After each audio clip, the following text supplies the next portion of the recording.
चलिए, जय हिंद। आज हम लोग भाग के कुछ प्रश्नों में हैं। संख्या पद्धति के अंतर्गत भाग के कुछ प्रश्नों में है। कहा जा रहा है कि किसी संख्या को 25 से भाग करने पर भागफल 22 और शेष 10 प्राप्त होता है। आप यहां जान लीजिए, किसी संख्या को आप 25 से भाग कर रहे हैं। किससे कर रहे हैं? 25 से। तो भागफल क्या आ रहा है? 22। और यहां शेष क्या आ रहा है? 10। बीच का प्रोसेस आपको पता नहीं। बीच का यहाँ पे जिस संख्या को आप भाग कर रहे हैं, मान लीजिए वह संख्या अज्ञात संख्या है, यानी वह क्या है? x है। कोई दिक्कत? अब इसके लिए आपको एक सूत्र आता है कि भाज्य बराबर क्या आता है कि भाज्य बराबर, यानी आप यहां जान लीजिए कि जिस संख्या में भाग दिया जाए उसको भाज्य कहते हैं। क्या कहते हैं? भाज्य कहते हैं। यहां देख लीजिए एक बार पुनः मैं समझा रहा हूं। इसको भाजक कहते हैं, भाजक। इसको भाज्य कहते हैं, भाज्य। इसको भागफल कहते हैं। और यहां जो आता है रिमाइंडर, यानी कि इसको शेषफल कहते हैं। ठीक है? यानी इससे हमको यह पता चल रहा है कि जिस संख्या से भाग दिया जाए उसको भाजक कहते हैं, जिसमें भाग दिया जाए उसको भाज्य कहते हैं, और जो फल प्राप्त हो उसको हम भागफल कहते हैं, और लास्ट में जो शेष प्राप्त हो उसको हम शेषफल कहते हैं। ठीक है? शेषफल के बारे में आपको बता दिया जाए कि शेषफल सदैव इस भाजक से छोटी होती है। क्या होती है? इस भाजक से छोटी होती है। शेषफल शून्य भी हो सकती है। शेषफल शून्य भी हो सकती है, कोई दिक्कत? लेकिन शेष का एक यह निर्धारित है कि इससे हमेशा छोटा होगा। भाजक से हमेशा क्या होगा? छोटा होगा। शेषफल भागफल से बड़ी हो सकती है, लेकिन भाजक से बड़ी नहीं हो सकती है। समझ गए इसको? तो यहां होता है कि भाज्य बराबर भाजक गुने भागफल, भाजक गुने भागफल जोड़ शेष, जोड़ शेष। यही सूत्र होता है। आपको ज्ञात भी वही करना है। कौन सी संख्या ज्ञात करना है? यानी जिस संख्या में भाग दी जा रही थी, यानी भाग किस संख्या में दी जा रही थी? ये अज्ञात संख्या है जहां भाग दी जा रही थी। ठीक है? कोई दिक्कत? तो हमको भाज्य ही ज्ञात करना है। समझे? यहां पे एक सूत्र यह लिख लीजिए, दूसरा सूत्र और लिख लीजिए कि भाजक बराबर लिख लीजिए भाज्य माइनस शेष, भाज्य माइनस शेषफल बटा भागफल। ये हो गया। तीसरा सूत्र और लिख लीजिए, भागफल बराबर आपका आ जाएगा कि भाज्य माइनस शेष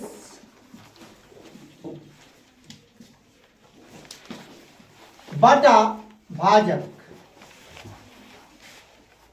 ये तीनों सूत्र एकदम ध्यान में रख लीजिए। इसी तीनों सूत्र से आपके इस तरह के सवाल हल होंगे। ठीक है? आपके इस तरह के सवाल को हल करने के लिए हम इन्हीं तीन सूत्रों का यूज करेंगे। ठीक है? मूल सूत्र इसका ये सबसे ऊपर वाला है कि भाज्य बराबर भाजक गुने भागफल जोड़ शेषफल। ठीक है? चलिए, तो अब हम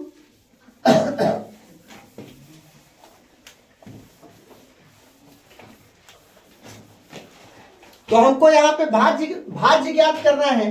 तो भाज्य बराबर आपका सूत्र तो आप लिखे ही थे कि भाज्य बराबर भाजक गुने भागफल, भाजक गुने भागफल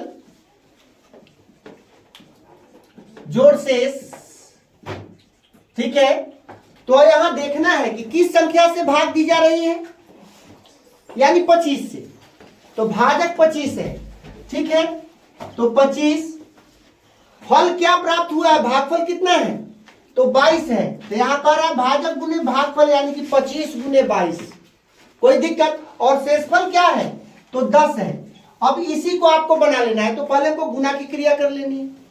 ठीक है, 25 से 22 को गुना करना है, तो भाई 25 के आधा क्या कर देंगे, देखिए 25 को 22 से गुना करना है, तो भाई 22 का आधा क्या हो जाएगा और 11 का आधा क्या हो जाएगा, 5.5। यानी प्रॉब्लम, तो चलिए 5.5, चलिए हमारा गुणनफल आ गया 550 हो गया, जोड़ 10 बराबर आपका आ गया 560। यही आपका आंसर है। ठीक है, यही वह निर्धारित संख्या थी कि जिसमें 25 से भाग करने पर भागफल 22 और शेषफल 10 आ रहा था। चेक करना है, कर लीजिए।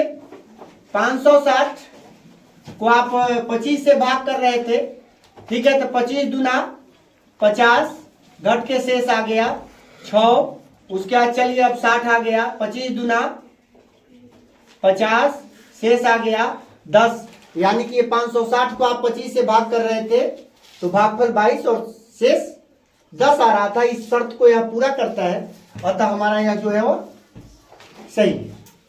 ठीक है, इसमें हम चेक भी कर सकते हैं, यानी प्रॉब्लम। चलिए अगली सवाल में किसी संख्या को 38 से विभाजित करने पर परिणाम यानी कि भागफल, परिणाम यानी भागफल कितना आता है 13 और शेष 25 आता है। फिर हम यही फॉर्मूला मारेंगे, भाज इक्वल टू भाजक गुने भागफल जोड़ शेष। आप इसी चीज को यहां कर लीजिए, आप लोग सवाल भी बनाइए बिना देखे हुए।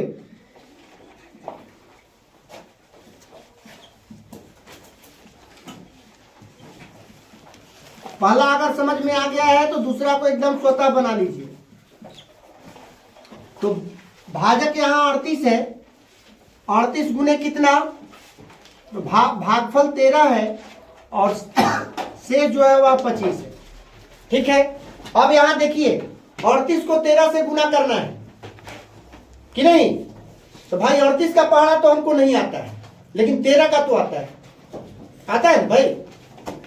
38 के पहाड़ा के लिए तो फिर तो आप 13 का पहाड़ा आता है, तो जब भी इस तरह से छोटा छोटा गुना करने का बारी आवे तो आप देखिए 13 का पहाड़ा 8 मरतबे पढ़ दीजिए। हम 13 को 38 से डायरेक्ट गुना कर रहे हैं। ठीक है, तो 13 का पहाड़ा 8 मरतबे पढ़ दीजिए। जैसा जब भी आप कभी पहाड़ा पढ़ते हैं तो आप 4 पछे 20, तो 5 चौका भी तो 20 होता है, नहीं 6 तिरी 18, तो 3 छक भी तो 18 होता है। आप गुना में पहली संख्या को दूसरी संख्या से गुना कीजिए तो, चाहे दूसरी संख्या को पहली संख्या से गुना कर दीजिए तो बात बराबर होता है। आगे चलिएगा, आपको बताएंगे। इस रूल को कहते हैं जोड़ और गुना का क्रम विनिमय नियम। क्या कहते हैं? क्रम विनिमय नियम। ठीक है, जब संक्रियाओं पर आधारित कुछ नियमों के बारे में पढ़ाएंगे तो उसमें क्रम विनिमय नियम होता है। यह जोड़ और गुना पर लागू होता है, घटाव पर लागू नहीं होता। अब 12 में से 8 घटा रहे हैं तो मतलब 12 में से 8 घटा रहे हैं तो 4 आ रहा है, तो 8 में से 12 घटा देंगे तो 4 आ जाएगा। ऐसा नहीं है, ऐसा नहीं है, वहां तो -4 आने वाला है। ठीक है, इस चीज पर ध्यान देना है। तो चलिए 13 थे 104, 104 का 4 हो गया। हाथ में कितना? आप भाई 104 कैसे लिखे? ऐसे तो इस अंक को तो हम यहां लिख दिए, तो हासिल क्या हो गया हमारा 10। ठीक है, अब 13 दिया 39 और 10 कितना हो गया 39 10 49, इतना आपका गुणनफल हो गया है। जोड़ 25, अब यहां पे गुना कर दीजिए यानी जोड़ दीजिए, 5 4 9। ठीक है, और 9 2 11 के 1 और 4 1 5, यही अभी संख्या बराबर आपका 519। समझ गए? इसको भी चेक करना जरूरी है, तो कर लीजिए। 519 को 38 से भाग कीजिएगा तो भागफल आपका 13 और शेष 25 ही आएगा। समझ गए? कोई दिक्कत? अब देखिए यहां हम लोग फिर उसी के दूसरे मोटो में कि 2062 को किसी संख्या से विभाजित करने पर, अब हमको विभाजित होने वाली संख्या नहीं ज्ञात करना है, जिस संख्या से इसको विभाजित कर रहे हैं वह संख्या ज्ञात करना है। यानी कि क्या ज्ञात करना है? भाजक। क्या ज्ञात करना है? भाजक। तो भाजक बराबर आपको लिखाया गया है। अभी देखिए भाजक बराबर क्या लिखाया गया है? भाजक बराबर लिखाया गया है कि भाज्य माइनस शेष बटा भागफल। तो भाई जिस संख्या को विभाजित किया जा रहा है वह संख्या कौन है? तो 2062 है। तो यहां लिख देंगे कि 2062। शेष कितना है? तो यहां दिया हुआ है कि 25, जब 15 तो -15, और भागफल कितना है? तो 23। इसको इस तरह से आप नोट कर ले। ठीक है, अब पहले हम ऊपर का ही घटाव का क्रिया कर दे। तो 12 में से 5 गया तो 7। ठीक है, 12 में से 5 गया तो 7। अब चलिए यहां 5 में से 1 गया तो 4। हमारा आ गया 247 बटा 23 कि नहीं? अब इसको काट सकते हैं कि नहीं काट सकते हैं? काट सकते हैं कि नहीं? चलिए, तो कै मर्तबे? तो 23 नमा 207 होता है, तो 8 लग जाए ना पहले। तो चलिए 8 मर्तबे कि नहीं, या इसको इधर में भाग कर लीजिए ना। 2047 से यहां काटना पड़ेगा पूरा पूरा। तो 8 मर्तबे, तो 23 8 184। 184 हो गया, इसमें से घटा लीजिए 20, अब आ गया 23 नमा 207, यानी 89 मर्तबे कट गया है पूरा पूरा। आपका आंसर आ गया क्या? 89। समझ गए इसको? समझे? यानी इसमें से पहले शेष को घटा लेना है, उसके बाद भागफल से क्या कर देना है? भाग कर देना है आपकी संख्या। ठीक है, उसी तरह से किसी संख्या से इतना को भी भाग करने पर परिणाम 58, यानी भागफल 58, और शेष कितना आता है? 11 आता है। ठीक है, तो फिर यहां आपका आप देख लीजिए कि भाई यह क्या है? तो यह है भाज्य। यह क्या है? ये भाज्य है। तो भाज्य कितना है? 26 21। और भाई भागफल कितना है? भागफल है 58, और शेष कितना है? शेष है आपका 11। तो क्या नहीं है इसमें? तो भाजक नहीं है कि नहीं? क्या नहीं है इसमें? तो भाजक नहीं है। तो हम फिर लिखेंगे भाजक बराबर, भाजक बराबर, तो भाज्य माइनस शेष, भाज्य माइनस शेष बटा भागफल। ठीक है, तो भाज्य हमारा 26 21 है, यानी 2621, उसमें से 11 यानी शेष घट जाएगा, और यहाँ 58। ऐसे कर लिए। अब इसमें से पहले इसको घटा लीजिए, आपका आ जाएगा 2610। क्या आ जाएगा? 2610 भागा 58। अब 58 से इसको भाग कर लीजिए। तो इधर हम देखिए यहाँ 2610 को अब 58 से भाग कर रहे हैं। ठीक है, तो कितने मर्तबे? अब यहाँ देखने की जरूरत है। तो भाई 58 दूना कितना होता है? 116। तो 116 दूना 232 कि नहीं? यानी 4 मर्तबे लग जाए कि नहीं?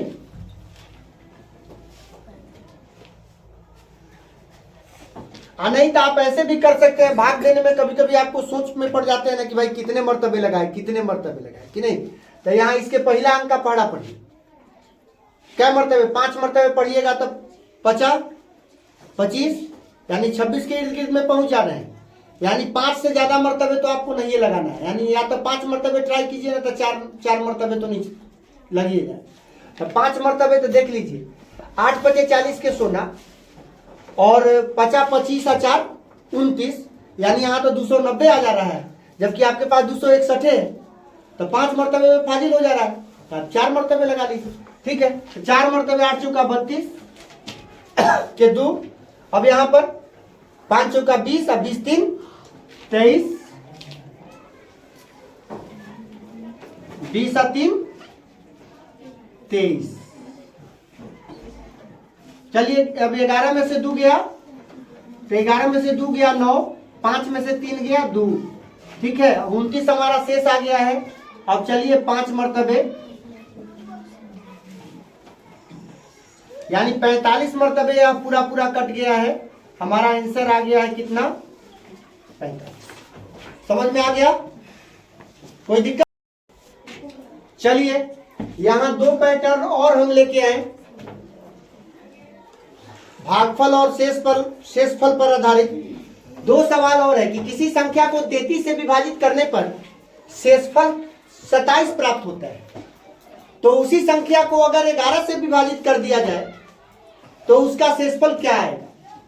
तो आपको इसमें 2 मोटों के सवाल हैं, ये दोनों सवाल अलग अलग है, ये दोनों सवाल अलग अलग है। आपको पहले देखना है कि देखिए ये जो 33 है वो 11 की गुणज है।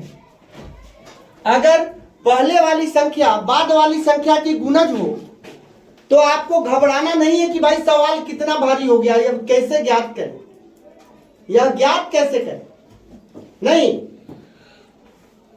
पहले वाली संख्या अगर इस वाले संख्या की गुणज हो तो इसका सीधा आप ध्यान में रखिए कि 27 को ही 11 से विभाजित कर दीजिए। अब जैसे देख लीजिए 27 को ही हम 11 से विभाजित कर देते हैं, 11 दूना 22, शेष आ गया 5, आंसर हो गया। शेष यही है, यही है, बस यही 5 आंसर आ गया। हमारा सवाल तो बन गया, समझ गए? सवाल हमारा बन गया। बहुत भारी तो है नहीं। ठीक है, अब चलिए विधि से चलते हैं इसके। नहीं तो ये ऐसा करने से इस तरह वाले सवाल तो बन जाएंगे, लेकिन इस तरह वाले सवाल नहीं बनेंगे। तो आपको ध्यान देना है कि जहां भी अगर पहले वाली संख्या बाद वाली संख्या की गुणज हो यानी पूरी पूरी कटने वाली हो तो आप वहां पर बस शेषफल को ही बाद वाली संख्या से विभाजित कर दीजिए, जो शेषफल आएगा वही उसका आंसर हो जाएगा। Any problem? चलिए इसको मिटाएं अब। चलिए अच्छी बात है।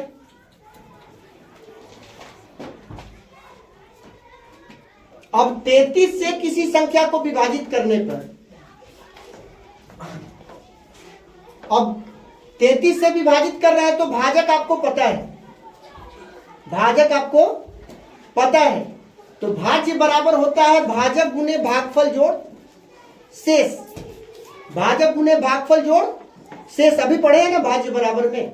चलिए तो उसी को करते हैं पहले। तो 33 गुने, देखिए 33 गुने, अब हमको भागफल पता नहीं है तो हम x कर दे, कोई दिक्कत?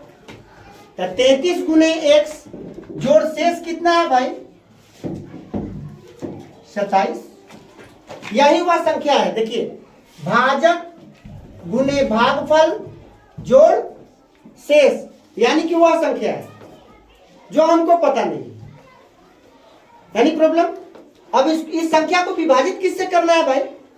तो विभाजित करना है, विभाजित करना है आपको 11 से, यही ना? किससे करना है? 11 से। तो आपका परिणाम यहां पर देखिए, अब तो 11 से भाग करना है। तो 11 पहले इसको, अभी 33x ना हो गया जी, ये क्या हो गया? देखिए 33x क्या हो गया?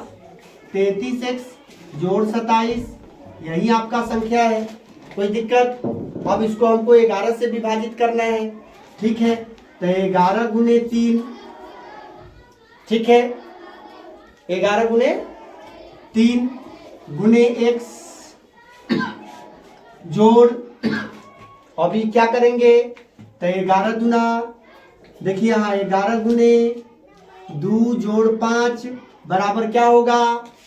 11 दूना 22, 22 5 27। हम इसी को तोड़ दिए, हो गया आपका। हाँ चलिए बहुत अच्छी बात है।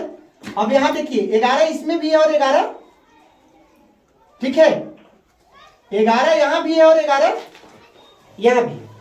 कि नहीं? तो ये 11 बाहर आ गया, तो यहां आ गया 3x प्लस 2, हाँ प्लस 2 और प्लस ये 5 तो सबसे अलग होना नहीं, यानी इतना को हम पहले कर लिए, इतना का काम पहले कर लिए। तो इसमें भी 11 कॉमन है, तो 11 को बाहर, इस वाला पद से 11 बाहर गया तो 3x बच गया, इस वाला पद से 11 बाहर गया तो क्या बच गया? 2 बच गया। और जो हमारा ये बच गया यही शेष कितना आ गया? तो शेष आ गया